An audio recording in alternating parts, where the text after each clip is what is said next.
Oh, can you hear that in the background? That's my washing machine. All right, and it's also just sent me a text message to say it's finished. What, really? Yeah, it's a Wi-Fi enabled washing machine. Not kidding. Well, do you remember the washing machine we had before that sounded like the house was falling down? Yes, I remember that. I just wondered, does it wake you up with tea in the morning? No, it's just a washing machine.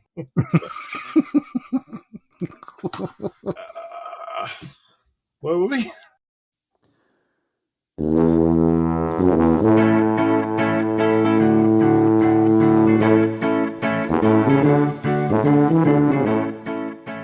I am Malcolm Childs. And I am James Skiffins. And we are Just Making Conversation. The show where we discuss the ins and outs of the model making hobby that we both love so much. From the greasy sprues to the gloss coats and everything in between, we are going to just make conversation. Remember, there are other podcasts you can listen to. Plastic Model Mojo, The Scale Model Podcast, Plastic Posse, On the Bench, Model Geeks. If you enjoyed the podcast, consider leaving a review or 5 stars, as it promotes this podcast to more people to enjoy. Also, consider tossing a coin to your podcaster on Patreon. It just helps us make content for you.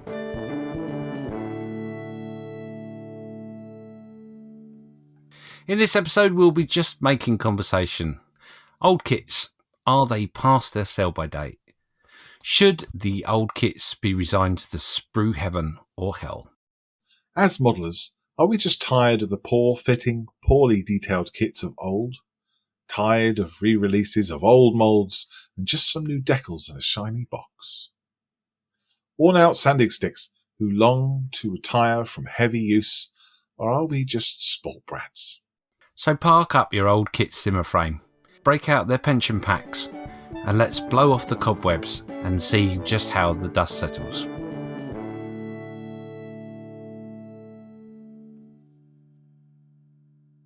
So Malcolm, what is your experience of the old against the shiny?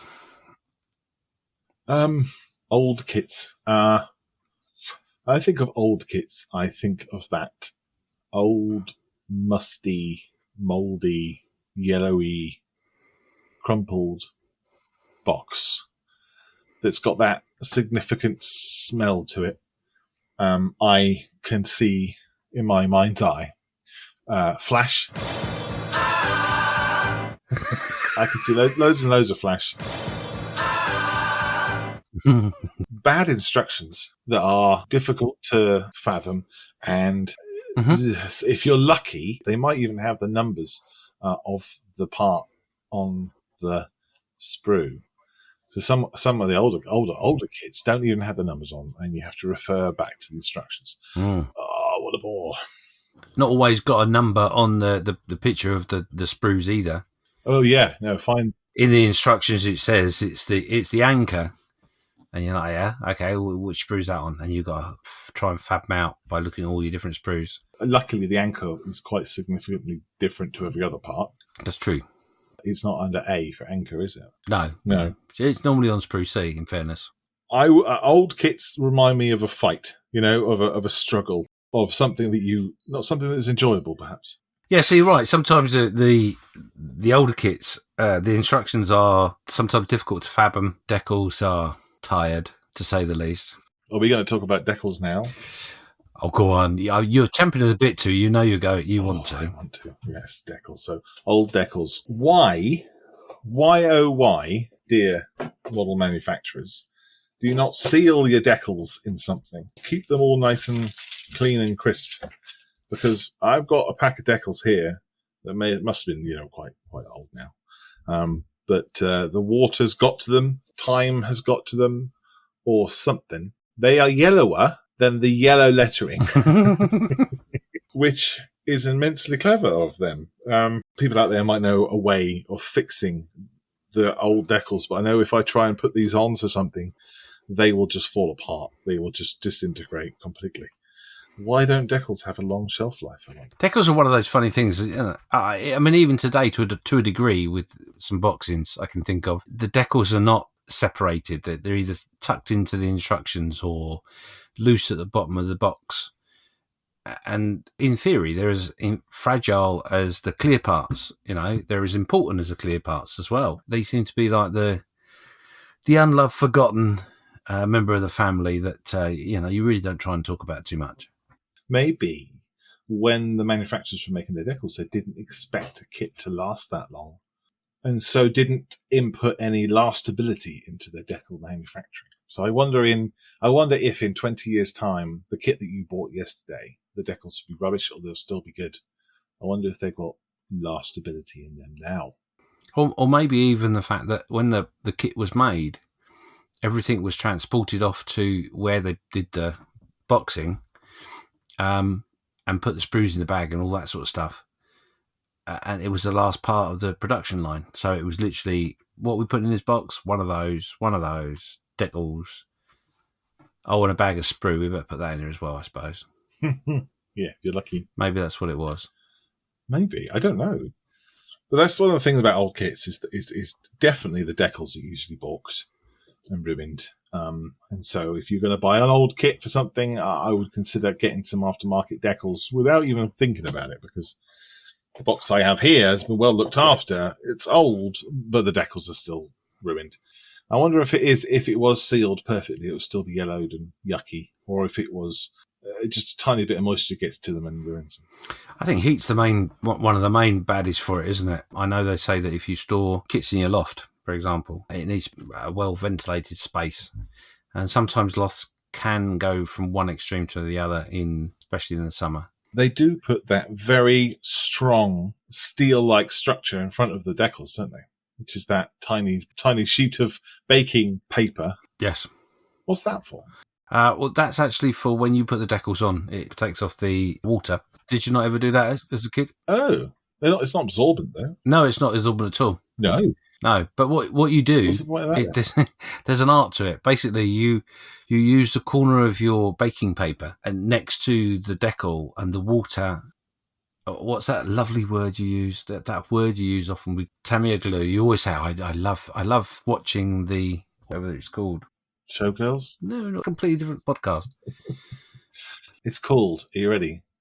Capillary action. There you go. So through the capillary action, the water goes over the baking paper, and because it's not absorbent, it runs away. I thought a blotting paper would have been better. It probably would be.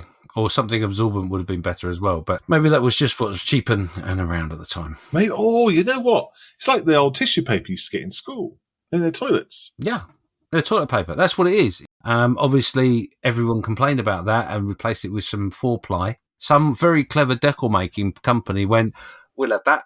We can use that. We'll have it cheap. There you go. See? We'll protect the decals with this piece of small parchment.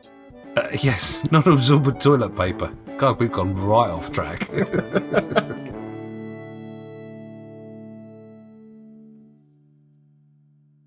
Old kits, then, for you, what does it conjure up? Does it conjure up nostalgia? The first thing it conjures up is the fact that is my stash. Old.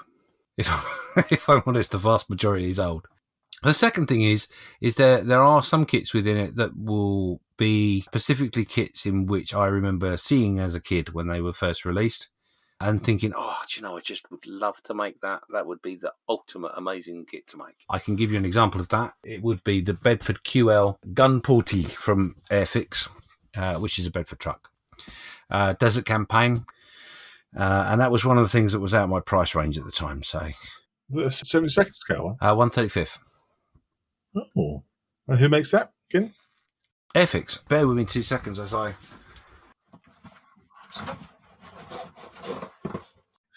Oh, blimey, that is old. It is. So it was the famous North African truck-mounted anti-tank gun. Oh, lovely. Yeah, so this was a kit in which I was after for a long, long time ago. Sorry, does yours have the new label on it? Oh, yes. Yeah, the one I have. Yes. Is also new. So this would have been boxed. I can probably tell you when this was boxed by opening up my very yellow instructions. And in fact, to be honest, think about it, is it looks like an old treasure map, if you can imagine that from your pirate films. The only thing it hasn't got is the burnt staining around the edges. But other than that, it's exactly the same. I'm just squinting on it to see if I can find the date, and I can't. But I think you'll find it was late 70s was when this was released, this particular kit, or this boxing of this kit. How does it smell? Dusty. Funny enough, you're talking about decals. These decals are actually in a plastic bag. Oh, they are in a plastic bag. They are not sealed. We've got the obligatory toilet paper. Excellent. One ply toilet paper, and we've got lettering on here that is white lettering. However, I can't see it past the yellow. The yellow of the decal. So I would say they're probably no good. It's an interesting kit. After my children had grown up and pretty much left home, or I was still negotiating prices for them, I had the ability to buy some kits. And the kits that I went for were people's stashes. So it was a case of trying to spread the money as far as I possibly could and buy as many kits as I could. So I had got quite a few old kits. So you got that. You got the 172nd Flower Cast Corvette from Airfix. The bingo. If you're playing Just Making Conversation, bingo, Flower Cast Corvette can be crossed off now. Let's not go for house. Yes, so that was in there, and they're things that I saw as a kid that I was just like, I really want to do that. I really want to make that, and that's really how old kits make me feel generally. Is that it's nostalgia. You go to a model show where can you remember those? A model show where you'd have a stall where they'd have old kits. Remember the old ones that they used to hang up on a little hook in the local newsagents. So you'd have like a little card explanation of what it is with a little picture, and then underneath you'd have a plastic bag full of plastic bits. Yes. Because they were the sort of things in which I used to buy as a kid, obviously. That and the Matchbox kits. But I wouldn't touch one now. I wouldn't even go anywhere near it. Not even for that nostalgia? No. Now, Matchbox kit, maybe. I might do, yes. Not one that's been in a bag. Because they've been in a bag for many, many years. Right. With no protection. Say you had an Airfix kit that was in great nick and it was of an era and perhaps a collector's item. There's only 10 made. Rip it open and build it for us. Would you protect it like an antique? Or would you hang it. It's born to be built, so I'm going to build it. No, I'm not really a collector. I'm a builder. Although my wife might argue with that with the size of the stash upstairs. But it's the purpose of a model kit is for it to be built, in my view. Don't get me wrong.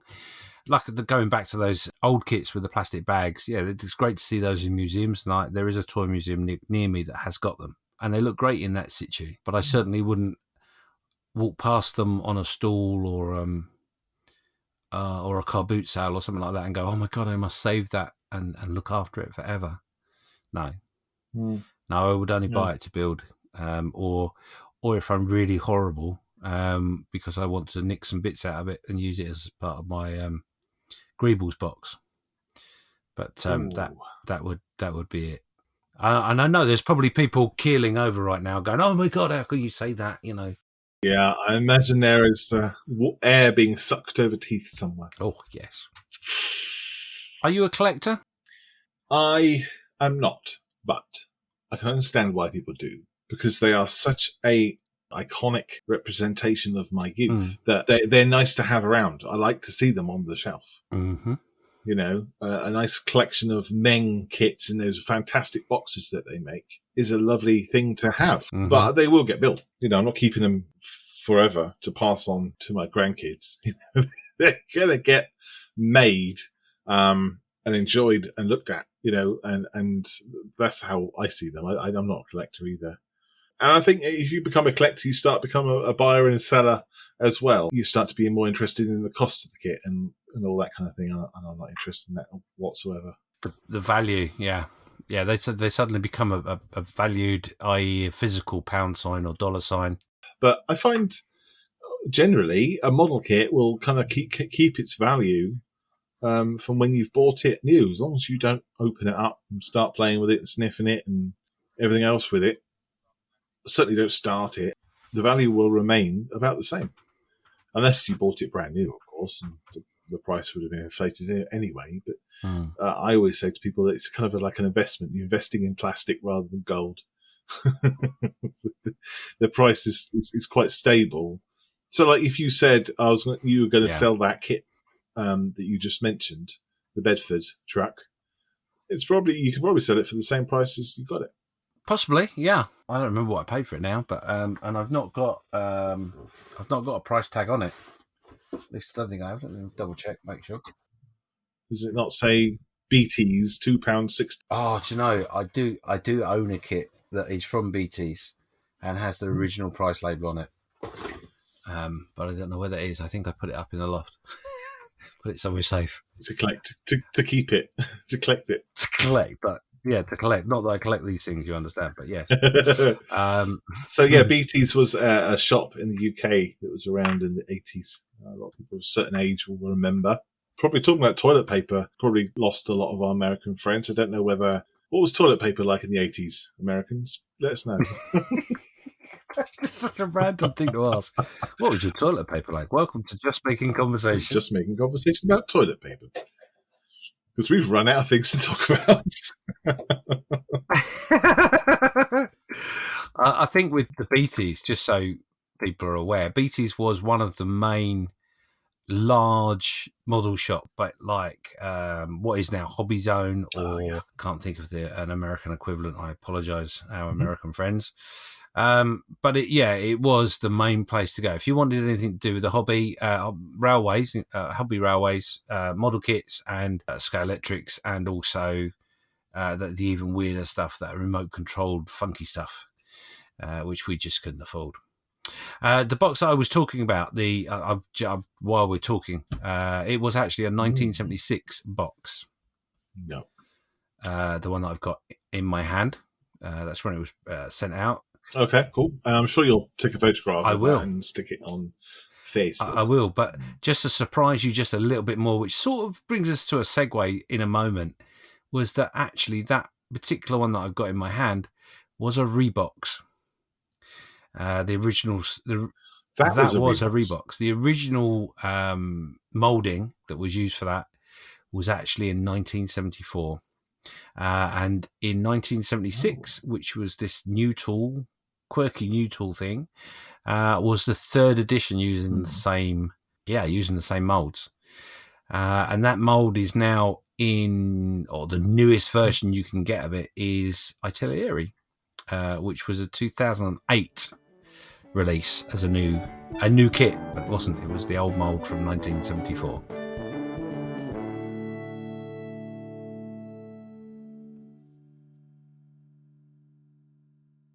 We often have a reboxing, a new kit, which is a reboxing, funky new picture, funky new packaging, and some new decals, but it's the same mold as from the previous incarnation. Now, totally get it, totally understand why they do it. Obviously, they've got to make the molds are the most expensive part of the kit, of course, for the manufacturer, and they really do need to make their money. But are we, Malcolm, spoiled with all the new releases that we're getting?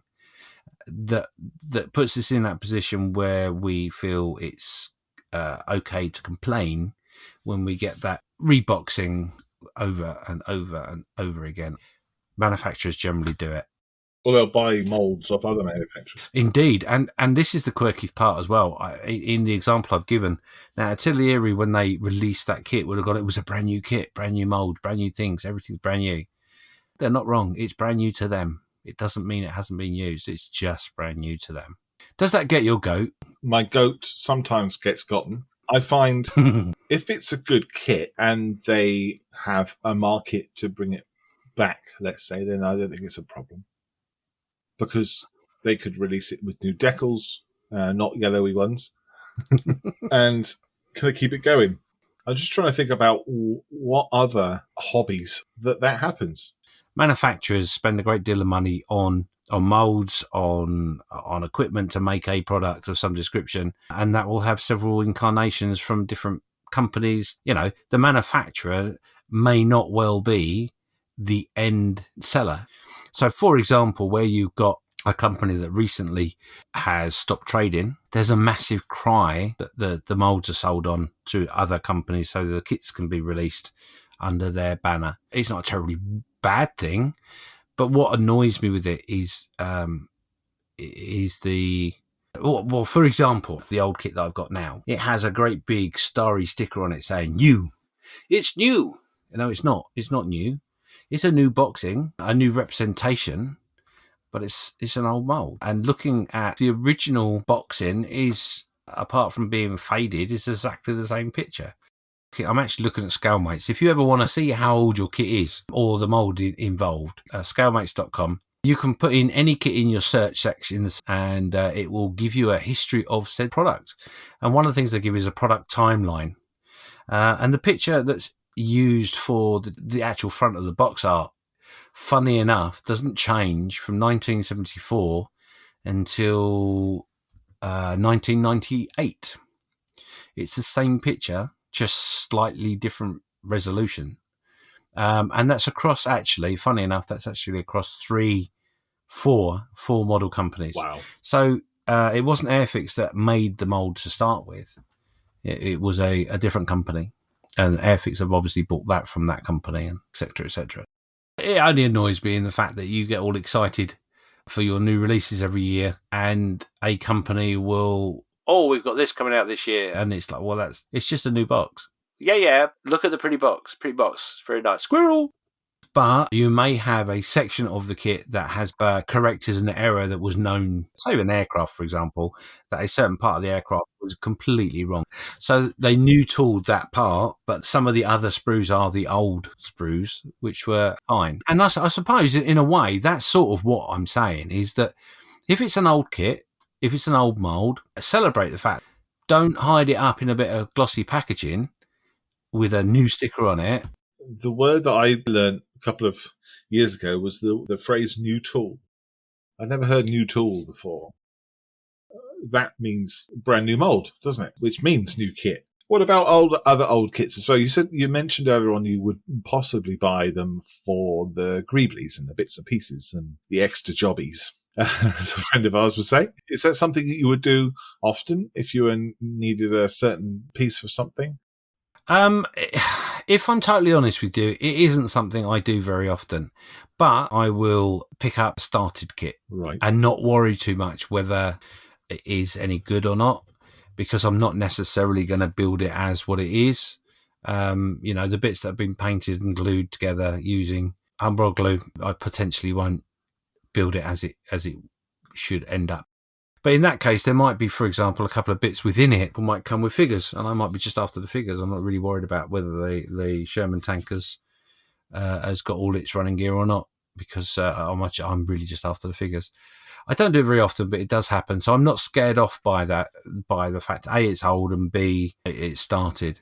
Initially, I'd buy anything I possibly could, because if that was within my price range, I'd buy it because I got a kit. I'm a little bit more fussy now. And that's not because my modelling has improved or my journey has changed. It's just a case of I've learned maybe an old kit isn't what I want to use. I want to use a better fitting kit. I don't want to struggle with the rescribing of panel lines and all that sort of stuff. Do you not enjoy the fight, then, of putting a difficult kit together? We're going to do bingo in a minute. You know that, don't you? Mm-hmm. Yes and no. I don't mind the fight. The only thing that makes me stop and think about it is that it is the potential knowledge that I might get to a certain point where I want to put it in the bin. And I would hate to do that. I genuinely don't throw models away because what was the point? Even if you progress through your model and it doesn't come out how it should and you're not happy with it and you want to tuck it away in the corner of doom without any light, so it only comes out at Halloween, I generally wouldn't throw it away. Yeah, how about yourself? I don't think I would. No, I've got a hefty box of bits, years of keeping sprues and things like that. I did go through a little stage of actually clipping the things off the sprues and sticking them in a box, but that's just a very boring, laborious process, so I stopped that pretty quick. Yeah, I've got a big box of bits that I would use. I wouldn't buy a kit just for the greeblies. You say that, walk around a boot sale and you come across a kit that's, to be blunt, battered. It's not just seen better days. It should have been really put somewhere else, not put on a table to sell. And you talk to the man and say, oh, yeah, I remember that kit when I was a kid, blah, blah, blah, blah. And he's like, well, I'm packing up. If you want it, make me an offer. I'll take whatever you offer. And you go, oh, I'll give you £1.50. Yep, done. You've not encountered that moment? Yeah, I have. A chap was giving away his kits on our club. And there was a couple of kits in there. He wanted a few quid for them, but at the end of the day, he just got rid of them. And I ended up taking something home, and it was all raised panel lines and things. And I haven't got rid of it. It's still in the stash. Or one day someone might say to me, hey, have you got 76 boxing of something or other? I say, yeah, I do. Here you go. Now, I did say that I wouldn't buy a kit just for the Greeblies. Now, that's not actually true. I did buy a kit.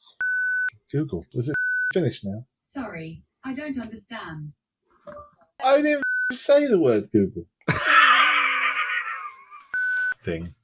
I hate it. It hates me anyway. I did know, yeah. Where was I? Only a month ago. I saw someone selling locally a couple of Bandai Star Wars kits, and one of them was the Millennium Falcon, the 1/44 scale. I want to build the AT-AT from The Force Awakens, which is a Star Wars film. Mm-hmm. Very memorable, that one. That's the one with Rey in, isn't it? That's right, when we first meet Rey. Mm-hmm. And I want to make the AT-AT, the one that she lives in. There's a scene where she's sitting down eating with an X-Wing helmet, and I want to recreate that. And so I've got the AT-AT, the Bandai one, the 1/44 scale. And the only way I have found to be able to get a SAT Rey in 1/44 scale is to buy the Millennium Falcon kit that comes with a SAT Rey for the cockpit. I have asked so many people who have that kit or have built that kit, do you have your SAT Rey? And if you have a SAT Rey, can I have the Rey? And they've either said, no, I'll chuck the sprues, or no, you can't have it. Or you can't have it because it's stuck into the cockpit. So I wanted to get myself a SAT Rey, and obviously I didn't want to spend too much. So I bought a second-hand started Millennium Falcon, and I've extracted Rey from it just for this AT-AT build. So yeah, so what I said in the original 20 minutes was rubbish, because I actually do. And I guess it's because I've been looking for so long for her in that particular scale, and then I found it. And also, I actually bought an X-Wing, because it's got the pilot, so I can chop his head off, stick it on Rey's head. I could have just got any female that sat in 1/44 scale and stuck her head on it, because it's going to be tiny. You know, it had to be the right one. But I think that's the key, isn't it? Is that the as you said earlier, is that the kits don't really lose their value, and it's down to the value of what it is you're going to buy. And in the scenario of old kits or part started kits, it really depends on what you think it's worth. You know, I mean, I've looked on a site yesterday and come across some part started kits. And just for a moment, I was like, oh, that'd be nice. Yeah, they're good kits, they are. I wouldn't mind those. But in my mind, the value is very, very low because they're started. But yet people will pay almost the price of the kit as if they were going to buy it new. And these are kits these are new kits, the ones I'm pointing towards right now. They're new releases, but they're still taking a good price for them, even though they've been part started. Okay, yeah. So it's really down to the modeler. I mean, I personally would say, one thing I would say is if you're new to the hobby, I would stay away from old kits to a point, purely because the journey of rescribing, sanding, filling gaps, incorrect detail, and all that sort of stuff may actually put you off the hobby. So we're fortunate in some of the aspects we've got now. Some of the kits we've got now are a better fit, a better experience. And maybe that's part of the problem. Maybe we have just got to the point where a proportion of the modelling world are not willing to take the time to rescribe. They want to just pull it out of a box and glue it together. I would say that you were right, that perhaps a very difficult old kit to put together is not something you'd want to start the hobby in. because you're not going to get that fun and enjoyment out of the box. You're going to get frustration. You're going to get cross. You're going to be swearing at it because you're waiting for the fun to start. I would say you should, if you're ever going to start a hobby off from scratch, I mean, you wouldn't be listening to this podcast anyway, but... Well, you might be sitting there thinking, I'm ready to pull the trigger and get going. Tell me, Malcolm, what should I do? People will be ready to pull the trigger at the end of the podcast, surely. Certainly, if I was going to bring in somebody new to the hobby, I would give them something easy to build. To get them started, so they can get that massive injection of dopamine in their system to say, look, I've finished that kit and it's done. Look how cool that is. I'm going to stick that on my monitor at home and I'm going to look at it every day. And my colleagues are going to come by and question me about this thing. And it's going to be great.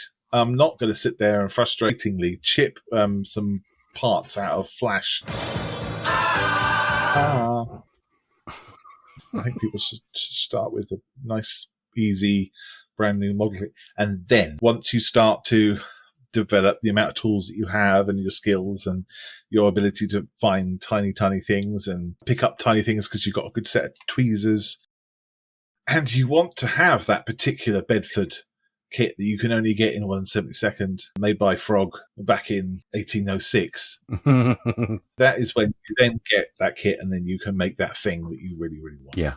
That's what I would say. Don't start with an old kit because you just bloody hate it. And I would. I get very frustrated at some old kits that I have. I've got the old RAF Rescue, the ambulance in it and fire truck and stuff like that. World War II. Yes. The firemen look like, I don't know, Michelin men. The mold's not particularly accurate or even well made. That annoys me. And even that Revel kit that I've been stuck on for many a moon, the Corsair, the pilot in that looks like something out of Men in Black, to be honest. He looks like he's been run over and fallen down and hit every branch of the ugly tree on the way down. Yeah, he does. And definitely. It also looks like he's been mummified for several years. I digress. Yeah, I would say the point is don't struggle with a kit if you're new to the hobby, and subscribe to this podcast. Might help you.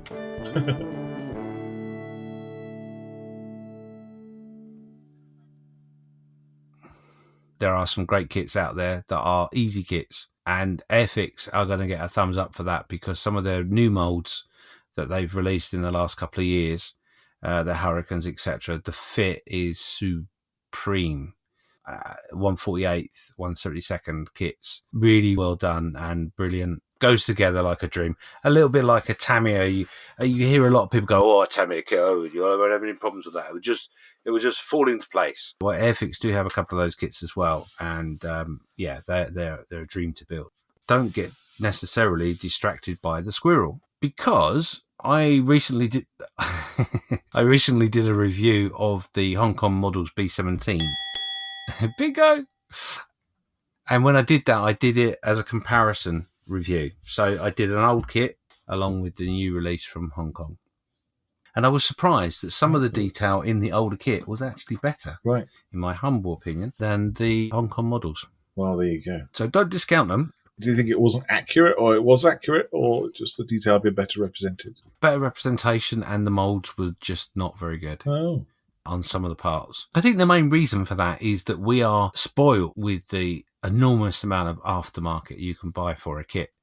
And for that particular kit, there are barrels, wheels, radio knobs, decals, God knows what. It's all there for you if you really want to get the super detail and all the rest of it. I was surprised to look at the gun barrels were specifically something in which just blew me away.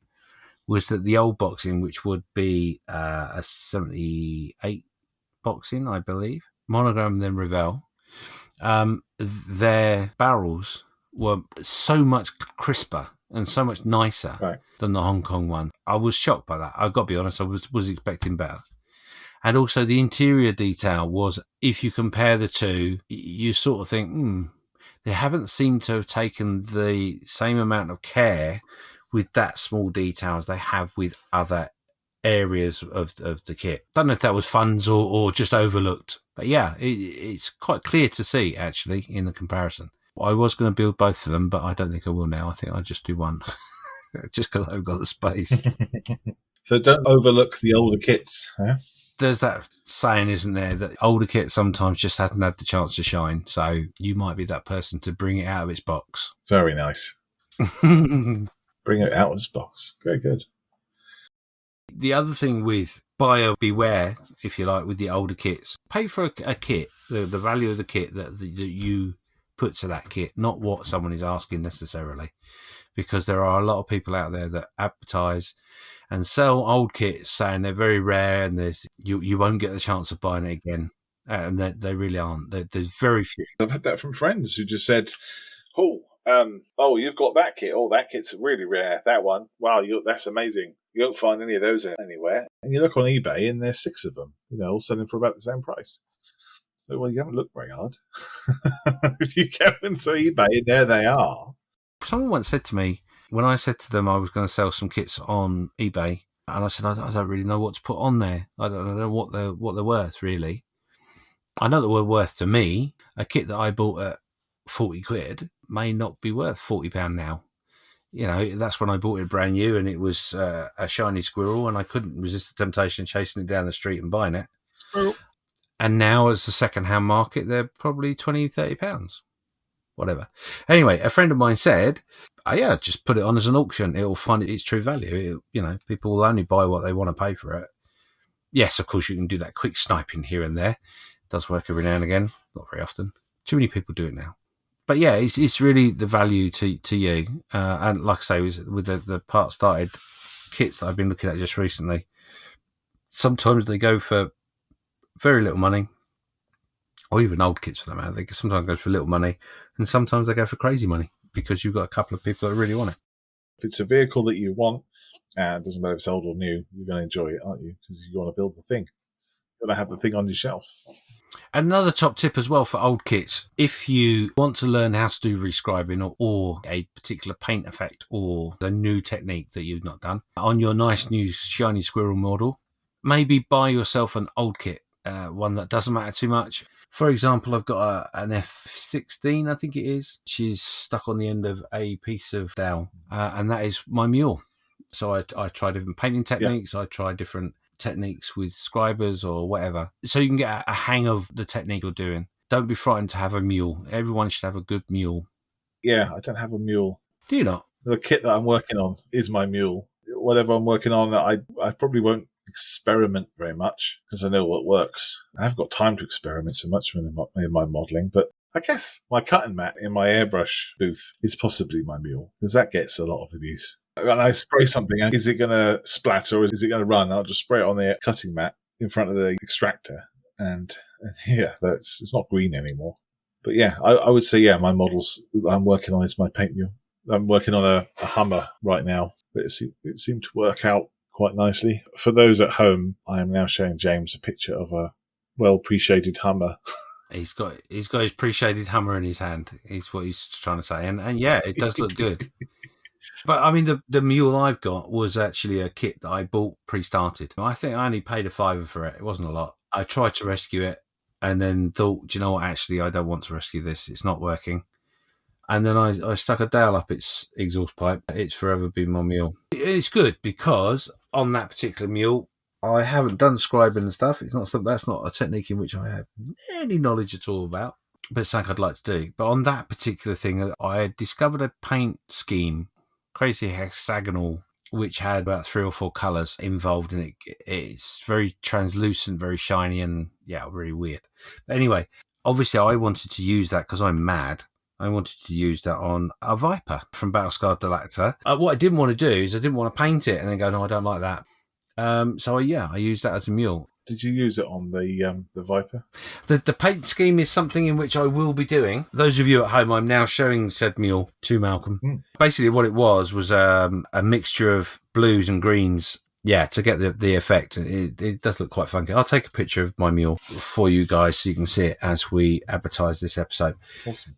So the mule wasn't particularly an old kit, it's just a started kit. Would you put those two in the same bracket, would you? In short, yes, I would. Because you tend to find that they sort of go around about the same price bracket. Not in all cases, but in most cases. With this particular kit that I'm looking at now, I think the cockpit was painted and the undercarriage was glued together, and I think that's as pretty much as it started as it was.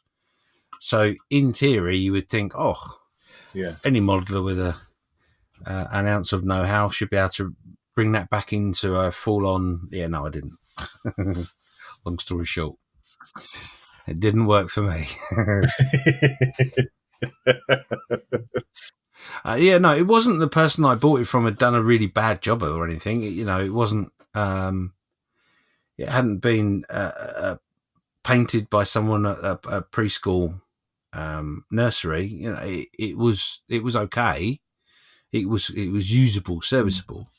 But I guess in that respect as well, if it had been an experiment for an 8-year-old and that was their first model and they threw it back in the box because they didn't enjoy the hobby, that would be shown in its value, wouldn't it, when you buy it? So, although there are some very talented 8-year-olds.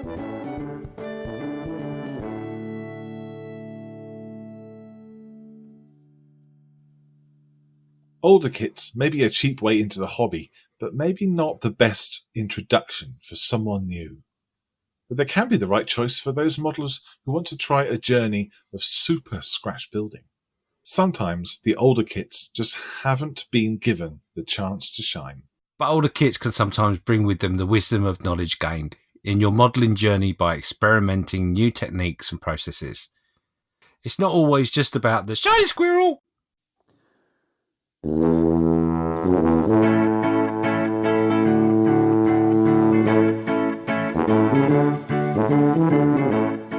You have been listening to Just Making Conversation with James Skiffins and Malcolm Childs. Follow us on Facebook, where we post photos, updates and other nonsense. Just let us know what you are making and what your thoughts are on the conversation on this episode. We have to thank our supporters, who we dearly appreciate. Please support us in any way you can by sharing to Facebook or supporting us on our patreon.com. Next time we'll just be making conversation about working outside your comfort zone. Goodbye. Goodbye. Take care.